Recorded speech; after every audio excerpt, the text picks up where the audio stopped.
Hello বন্ধুরা, good morning. তো আমার নতুন অন্য আরেকটা ব্লগে তোমাদের সবাইকে অনেক অনেক ওয়েলকাম। আর আশা করি তোমরা সবাই ভালো আছো আর আমিও ভালো আছি। তো সকাল সকাল সব কিছু করে বাসি কাজ স্নান করে নিয়েছি। তো এখন পুজোর জন্য ফুল তুলতে যাবো, এই যে ঝুড়ি নিয়ে আমি বেরিয়ে পড়েছি। আর আজকে কি হয়েছে, আমি ঘুমের থেকে ওঠার আগেই ঠাকুমা উঠে বলছে কি তুই ভাত রান্না করিসনি। ঠাকুমার খুব খিদে পেয়েছে। তারপরে তো সকালবেলা দুধ মুড়ি দিয়েছি, খেয়ে এখন আবার ঘুমিয়ে পড়েছে। ভেবেছে তখন বেলা হয়ে গেছে। এখন তো দিন রাতে সেরকম কিছু খেয়াল থাকে না। তো চলো, এখন তো গাছে অনেক ধরনের ফুল আছে, আর কি কি ফুল তুলছি চলো তোমাদের সবটা দেখাচ্ছি একটু পরে। দেখতে পাচ্ছ বন্ধুরা, আমি কত ধরনের ফুল তুলেছি। দেখো এখানে এই যে সাদা ফুল আমরা বলি টগর ফুলকে, আর এখানে একটা জবা আছে গোলাপি কালার, এটা একটাই ফুটেছে।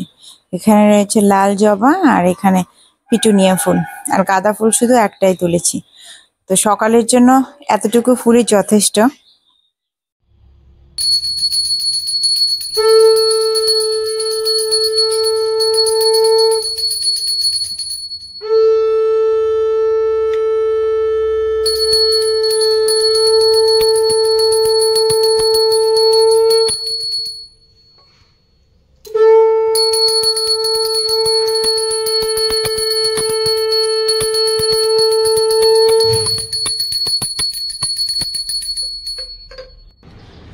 তো বন্ধুরা, তোমাদের একটা কথা শেয়ার করার জন্য আবার চলে এসেছি। আজকের দিনটা ভেবেছি খুব সুন্দর যাবে, কিন্তু না। আমি সকালে ব্লগটা শুরু করেছি, তারপরে ফুল তুলে যখন আমি এসেছি পুজো দেওয়ার আগে, তখন হলো আমার এই মাইকটা ভেঙে গেছে। মাইকের ভেতরে 3টে জিনিস থাকে, তো একটা অংশ ভেঙে গেছে। মানে এখানে যে 2টো জিনিস আছে মাইক, তো এদের একটা ভেঙে গেলে আরেকটা দিয়ে কাজ চালানো যেত, কিন্তু যেটা ভেঙেছে তো আমি ওটা ওখানে রেখেছি। ও কোথায় রেখেছে আমি খুঁজে পাচ্ছি না। এই যে জিনিসটা দেখতে পাচ্ছ পেছনে লাগানোর, ফোনে লাগানোর জন্য, তো এই অংশটা ভেঙে গেছে। তো আমি সত্যি তখন খুব কান্না করেছি। এখনও আমার তোমাদের সাথে কথা বলতে আমার কান্না পেয়ে যাচ্ছে, সরি। তো শখের বসে ইউটিউব করা, যে অনেকে তো ইউটিউব প্রফেশনালি নেয়, তো আমার সেরকম কোনো শখ, মানে শখ হয়েছে যে না ঠিক আছে, আশেপাশে 2-1জনকে দেখেছি যে সবাই ভিডিও করছে, তাহলে আমিও করি। তো ও বলেছে ঠিক আছে করো, এরকম কোনো ব্যাপার না। তারপরে আমি বলেছি আমাকে একটা মাইক এনে দিও, তো আমাকে এই মাইকটা এনে দিয়েছিল, কিন্তু সেটা ভেঙে ফেললাম। কিন্তু আমার সত্যি ভীষণ খারাপ লাগছে। দিনটা এরকমভাবে শুরু হবে ভাবতে পারিনি। শুরু তো ঠিকঠাকই হয়েছিল, কিন্তু সারাটা দিন আজকে আমার খারাপ যাবে আমি বুঝতে পারছি। আর ওই জিনিসটা একদম আমার হাত থেকে ফোনটা পড়ে গিয়েছিল। ফোনে লাগানো ছিল ওই মাইকের ওই অংশটা, তো হাতে থেকে পড়ে গিয়ে পাকার মধ্যে পুরো 3টে টুকরো হয়ে গেল। ওটা মনে হয় না ঠিক করা যাবে, জানি না।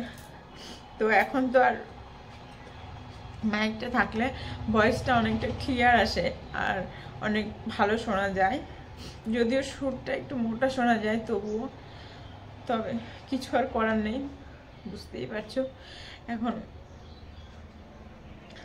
আর এটা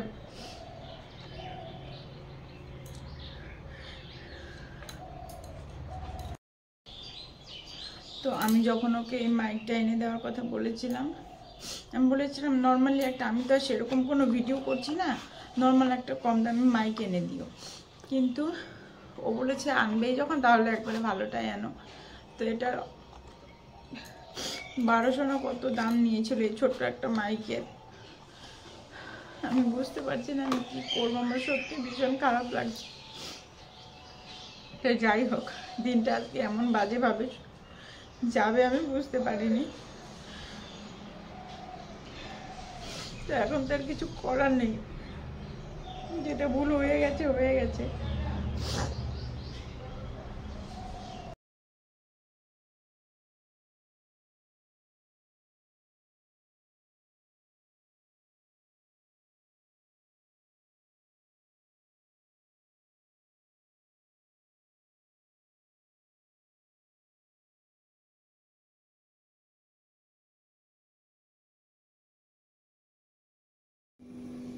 মন খারাপ নিয়ে বসে থাকলে তো আর চলবে না। তারপরে এদিকে সবজি কেটে নিয়েছি সকালে রান্নার জন্য। আর সকালে আজকে একটা নিরামিষ সবজি রান্না করব, আর এদিকে করব করলা ভাজা। আর সকালের এই সবজিটা আজকে পুরো কপি দিয়ে হয়েছে, ফুলকপি, বাঁধাকপি, ওলকপি, আর শুধুমাত্র ক্যাপসিকামটা বেশি, যেহেতু বাবার সুগার আছে, আলু খাবে না, আর সিম আর বেগুনটাও কয়েকদিন খাবে না বলছিল, তাই শুধু কপি দিয়ে সবজি হচ্ছে।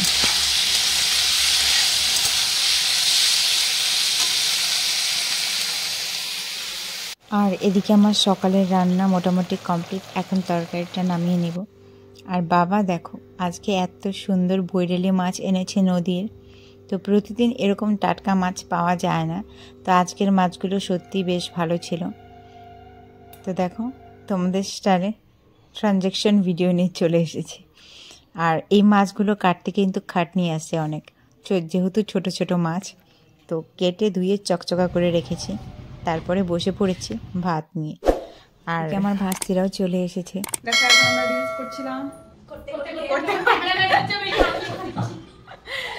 আর এখন আমার রান্নার টাইম হয়ে গেছে, তো এখন রিলস করা বন্ধ, এখন করতে হবে রান্নাবাড়ি। ওই দেখো কাণ্ড, এখন রান্নাঘরে গিয়ে হবে ব্লগ শুট। তো চলো তোমরা দেখতে থাকো। এদিকে আমি সবজি টবজি কেটে সব রেডি করে নিয়েছি। আর আজকে সবজি বলতে মাছের ঝোলটাই করব। এদিকে মাছের ঝোলের জন্য আলু আর বেগুন আর অল্প শিম কেটে নিয়েছি, চচ্চড়ি করব যেহেতু ছোট মাছ। আর এদিকে বাবার জন্য শুধু শাক ভাজা আর ধনেপাতা বাটা করব। বাবা বলেছে এখন আর কিছু তরকারি বা ডাল ঠাল খাবে না, সকালে নিরামিষ সবজি খেয়েছে, তাই এখন অন্য আর কিচ্ছু রান্না করব না। তো সকাল থেকে আমার মনটা খুব একটা বেশি ভালো নেই। তারপরে যখন ভাস্তিরা এসেছিল তখন ওদের বলছিলাম আমার এত খারাপ লাগছিল, তো ওরা বলছিল ঠিক আছে আরেকটা আনিয়ে নেবে। তারপরে ওদের সাথে একটু মজা করছিলাম, রিলস করছিলাম, ওরাও আমার সাথে একটু রিলস করছিল। এখন তো ওরা চলে গেছে বাড়িতে, আর আমি রান্না করছি। আমি বলেছিলাম যে বিকেলবেলা আসিস, কিন্তু ওদের টিউশন আছে, বিকেলে আজকে আসতে পারবে না।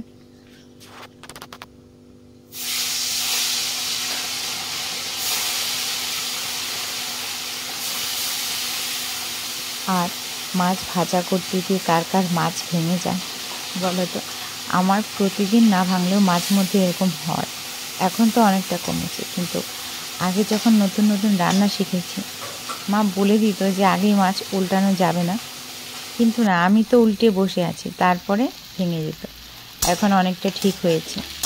আর এদিকে দেখো সবজিটাও ভালো করে আমি কষিয়ে নিয়েছি, এখন ঝোল দিয়ে দিব অল্প। আর এটাতে বেশি পরিমাণে ঝোল দেওয়া যাবে না। এদিকে আমার ভাতটা দেখো প্রায়, ভাতটাও হয়ে এসেছে প্রায়। তো তারপরে আজকে ও যেহেতু সকালে ভাত খায়নি, তো রান্নার পরে ওকে খেতে দিয়ে দিয়েছিলাম। আর আমি আজকে এখন একাই বসেছি খেতে, ঠাকুমা বাবা সবার খাওয়া হয়ে গেছে, তো আমি একা একাই খাচ্ছি। তো একা একা খেতে আমার খুব একটা বেশি ভালো লাগে না। তারপরে আমার মোবাইল দেখে খাওয়ারও অভ্যাস নেই। তো তারপরে খেতে খেতে আজকে অনেক দিন পরে সৌরভ যোশীর ব্লগ দেখছিলাম। আগে তো আমি সৌরভ যোশীর ব্লগে মানে এত পরিমাণে নেশা ছিল ব্লগ দেখার, ভাবার বাইরে। তো আজকে ভাবছিলাম একা একা খাচ্ছি, তো একটু তো ফোন দেখাই যায়।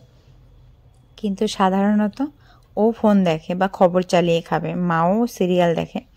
তো আমি মার সিরিয়াল একটু টুকটাক দেখি, তাছাড়া আমি সিরিয়াল দেখি না, নর্মাল এমনিতেই খেয়ে উঠি, খুব একটা ফোন দেখি না আমি খেতে বসে। ওকেও বকা দেয় যে তুমি এত ফোন দেখে দেখে খাও বাচ্চা মানুষের মতো। তো আজকে নিজেই দেখছিলাম। একটা দুইটা ছেড়ে নাই কি এইখান থেকে পাখি দেখায় গেছে গা, ফল তো না, এটা তো প্রথম দেখলো, খায় ফেলাইছে। দেখো পুরাটাই অল্প আছে পাখি, এটা কোনো খাওয়াই যাবে না। দুইটা প্লাস্টিক দিয়ে আটকা রাখতে হবে, পাখিগুলো এসে একদম পাজি। আর তো এখন পাকবে, এই ছোট ছোট আছে, এগুলা তো সবগুলাতেই বাবা জল দিছে আজকে। হ্যাঁ তো মনে হয় ভেজা ভেজা লাগতেছে না? না না আজকে দেয় নাই মনে হয় ড্রাগন গাছে, ফুল গাছগুলোতে দিছি, এটাতে দিয়ে দিই, এটাতে একদম জল বেশি হয়ে গেছে, ওই পাশে নিয়ে যাই। তারপরে ঘুমের থেকে উঠে চলে এসেছি ছাদে, আর ও এখানে তেল নিয়ে এসেছে, তো গায়ে তেল মাখছে ঘুমের থেকে উঠে। আর আজকে আমার মনটা ভীষণ খারাপ, দেখো আমি পাখিদের খেতে দিচ্ছি, ঠিক আছে, ওখানে মুড়ি ভাত সব দিচ্ছি, এরা কি করেছে আমার স্ট্রবেরিগুলো খেয়ে নিয়েছে, তো ভীষণ মন খারাপ হচ্ছিল। ঘুমের থেকে উঠেছে, হাই উঠছে, আর আমারও মানুষের দেখা দেখি হাই উঠে যায়, দেখা দেখি হাসি পেয়েছে, উঠবে না। আর এই রডটা একদিন মার কপালে লেগে শক্ত অনেকটা মানে ব্যথা পেয়েছিল, তাই এটা উপরে তুলে দিচ্ছিলাম। এখন আর লাগবে না, ওটাই চেক করছিলাম আমি, অনেকটা উপরে চলে গেছে। তো এখন চলে যাব নিচে, আমি সন্ধ্যা পুজো দেব, আর ও তো এখন বাজার চলে যাবে। তো বিছানায় বসে আছি, এদিকে মশার কাণ্ড দেখো, এমনভাবে হাতে এসে বসলো আলতোভাবে, না ঠিক আছে, এখন কামড়ে কামড়ে আমার রক্ত চুষে চুষে খাচ্ছে, আর আমি ভিডিও করে যাচ্ছি, একটু পরে তোমরা দেখতে পারবে পেটটা কেমন ফুলে ওঠে। আমার শরীরে কতগুলো রক্ত খেয়ে নিল, দেখতে পাচ্ছ বন্ধুরা, দেখো এখন কত মোটা হয়ে গেছে, রক্ত খেয়ে পুরো এখন চলে গেল, মারতেও পারলাম না।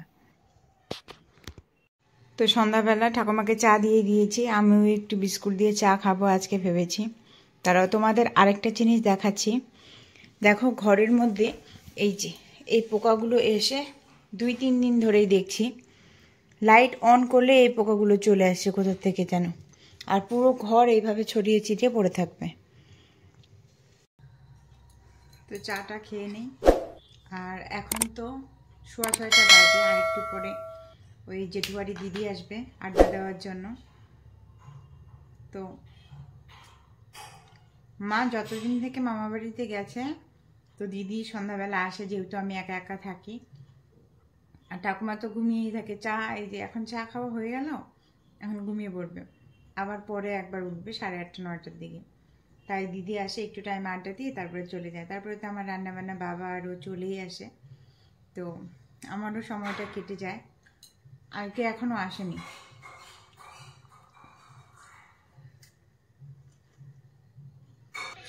তো রাত্রেবেলা কিছু চটপটা খেতে ইচ্ছে করছিল, তাই বড়বাবুকে চাউমিন নিয়ে আসতে বলেছিলাম, আর ও চাও নিয়ে এসেছে, কিন্তু এটা খেতে সত্যি বেশ ভালো ছিল। তো আজকের ব্লগটা এখানেই শেষ করছি, তোমরা সবাই ভালো থেকো, সুস্থ থেকো, দেখা হচ্ছে নতুন অন্য কোনো আরেকটা ব্লগে। Good night, by.